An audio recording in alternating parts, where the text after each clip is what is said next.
अपना पवित्र हिंदू धर्म में जन्म होने के कारण हमने रामायण महाभारत श्री कृष्ण जी की लीला लाखों बार सुनी, लाखों बार दूसरों तक बताई, चर्चा चल रही थी। श्री राम के बारे में, श्री कृष्ण जी के बारे में खूब चर्चाएं करते थे हम, और अच्छी लगती थी क्योंकि हमें भगवान की चाह थी। हम श्रद्धालु थे, हमारे अंदर उस परमात्मा की जगह थी। हम आज भी वैसे ही श्रद्धालु हैं और हमने ऐसी ही क्रिया, ऐसी ही लगन, ऐसी ही श्रद्धा चाहिए। तो इसी प्रकार इस परमेश्वर की जितनी बार भी हम कथा सुने, जितनी बार महिमा को से परिचित हों, उतना ही हमें इंटरेस्ट बढ़ते रहना चाहिए, एक रस बना रहे। श्रद्धा परमात्मा की कथाओं से घटे नहीं, उबे नहीं। जैसे कोई बीमार व्यक्ति होता है, जब वो स्वस्थ होता है तो रोटियां सूखी मिल जाए, भूख लाग रही होता है, सब्जी की भी आवश्यकता महसूस नहीं करता। जब सही भूख लाग रही हो और घर वाले कहें सब्जी बना देते हैं, रोटी तो हैं, तो इन्हों कहे रोटी ये दे दो, मनता है, सब्जी की कोई ज़रूरत नहीं। और हमने देखा कई बार नमक डालकर भी हम रोटी खा गए सूखी, सब्जी की आवश्यकता महसूस नहीं हुई। तो कहने का भाव यह है कि जब स्वस्थ होता है यह शरीर तो हमें भूख प्रॉपरली लगती है, और जब अस्वस्थ हो जाता है, कोई जबर हो जाता है, तो भूख लगनी बंद हो जाती है। वही रोटियां जो दो दो तीन तीन बार खाया करते, एक ग्रास भी मुंह की तरफ नहीं किया जाता, कड़वी लगती है। मनुखा दाख, सेब, संतरे सब कड़वे लगते हैं। अब ना तो किसमिस मनुखा दाख कड़वी, ना रोटी कड़वी। कड़वा कैसे हो गया? वो जो मीठी चीज थी वो कड़वी महसूस क्यों हो रही है? क्योंकि बुखार ने, जवर ने शरीर की व्यवस्था को बिगाड़ दिया, अनियमित कर दिया। अब उसका ट्रीटमेंट क्या है? कड़वी गोलियां कुनीन की खानी पड़ेंगी, मलेरिया हो गया, न चाहते हुए भी फांकी मारनी पड़ेंगी, कति कड़वी होती हैं। और उन कड़वी गोलियों के खाने से फिर वो जवर कम हो जाता है। फिर धीरे धीरे वही रोटियां, वही मनुखा दाख उतनी ही स्वादिष्ट हो जाती हैं।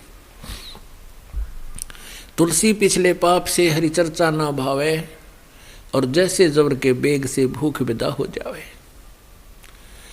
और जिन व्यक्तियों को ये परमात्मा की चर्चा जितनी बार भी सुनने को मिलती है, उतनी बार ही अच्छी लगती हैं।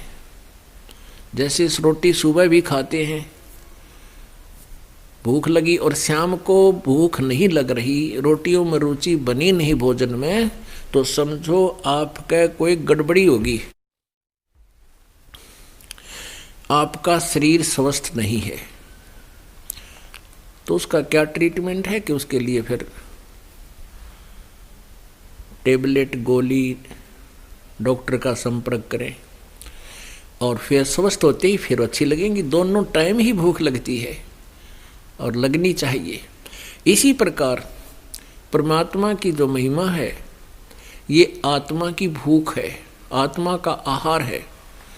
और जो ये फिल्मी गाने, संसार संपत्ति को संसार के अंदर ये चोचले करने, लोग दिखावा, चौधरी पाकना है, कोई उच्च अधिकारी होकर के है, अभिमान करना, उच्च पोस्ट प्राप्त करके, उच्च कोई पद प्राप्त करके बकवाद में हिस्सा लेना, ये मन की खुराक है।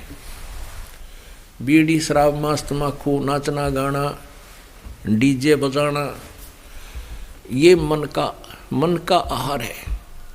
और परमात्मा की भक्ति, विनम्रता, दान पुण्य करना, परमेश्वर की भक्ति करना, सिमरन करना, ये आत्मा का आहार है। हमने पहले क्या कर रखा था? मन को सांड पाड़ दिया था। सारा ही आहार हम मन का ही खा रहे थे, इसको खिला रहे थे।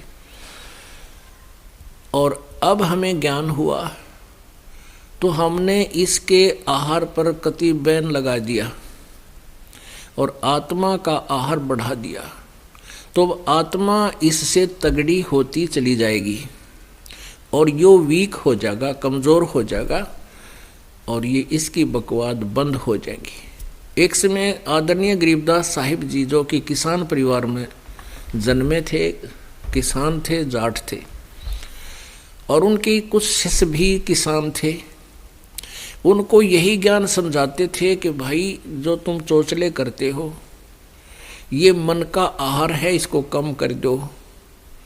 तो कोई भक्त कहता था जी कोशिश बहुत करते हैं, ये मन कोई ना कोई गड़बड़ करवा ही देता है।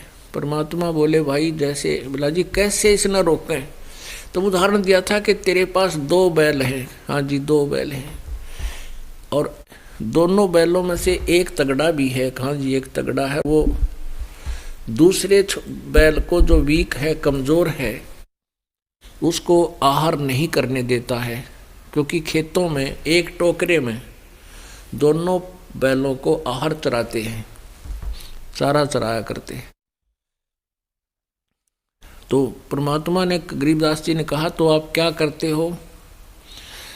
वो क्या कहता है जी, जो तगड़ा है उसको थोड़ा टाइट बांध देता हूँ रस्से के, और दूसरा जो कमज़ोर है उसने लूज छोड़ देता हूँ।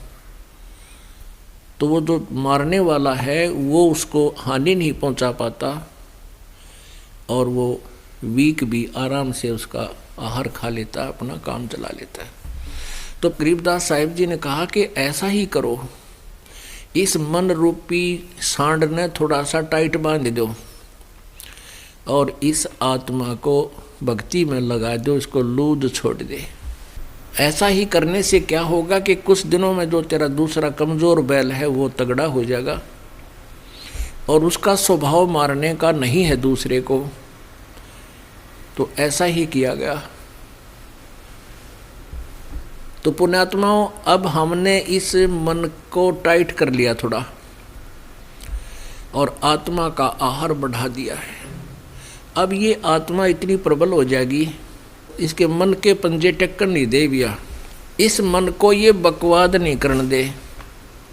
और पहले मन इसको डरा धमका के साथ ला ले था।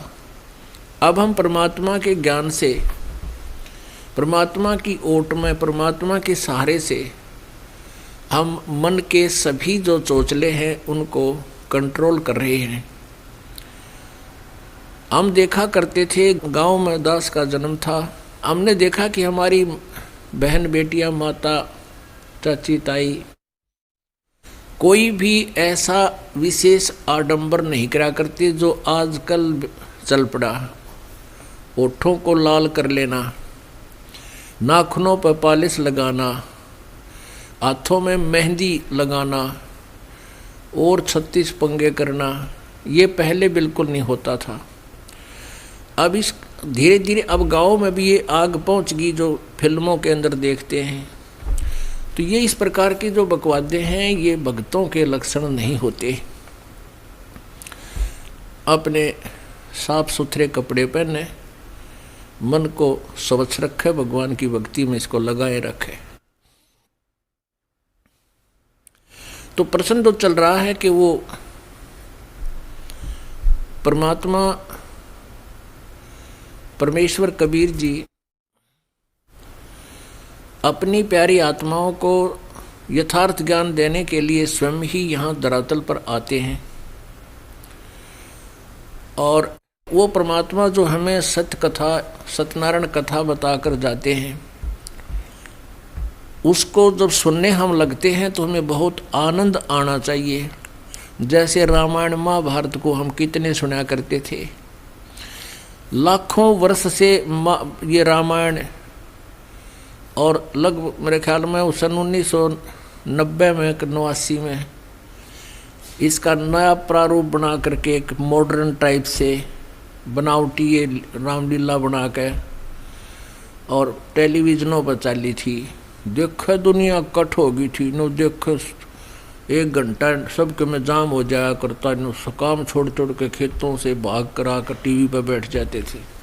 तो ऐसे हमने परमात्मा की चाह है, ये आत्मा के को तड़फ है, ये रुक नहीं सकती अपने भगवान के बिना। इसने जहाँ भी कोई चर्चा पता लगता है कि वहाँ भगवान मिलेगा, ये वहीं चल पड़ती है और मन इसका साथ देता है, क्योंकि वो गलत साधनाएं होती हैं।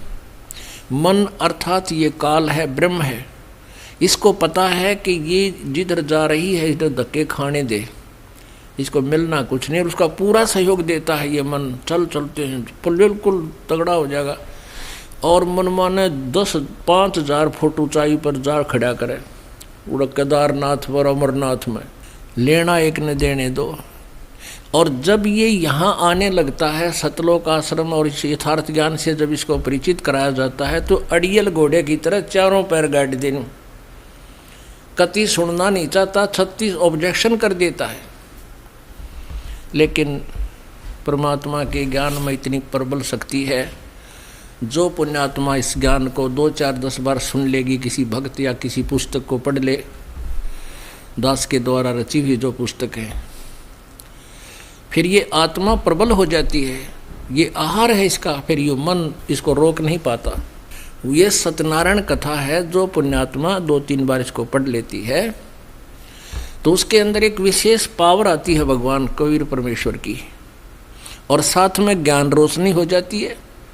फिर ये दोनों मिलकर के इस मन की नहीं मानते, यहाँ आ ही जाते हैं। तो पुण्यात्मा इस परमेश्वर की यथार्थ यानी सत्यनारायण कथा को लाखों बार सुनोगे तो भी इंटरेस्ट आना चाहिए। सुबह सुनी है, शाम को भी वही चर्चा है, तो आनंदित होना चाहिए। जैसे एक नाम दास आपको देता है, आपको मंत्र जपने के लिए एक मंत्र दिया जाता है, नाम सिमरन करने का, और वो चाहे 1,00,000 बार जाप कर ले उतना ही अच्छा लगता है। ये 2 मंत्र हैं, ये श्वास उश्वास के ये, और इनको जितना भी जाप करोगे उतना ही आनंद आता है। तो ये आत्मा के स्वस्थ होने की पहचान है। तो आप जी को थोड़ा ज्ञान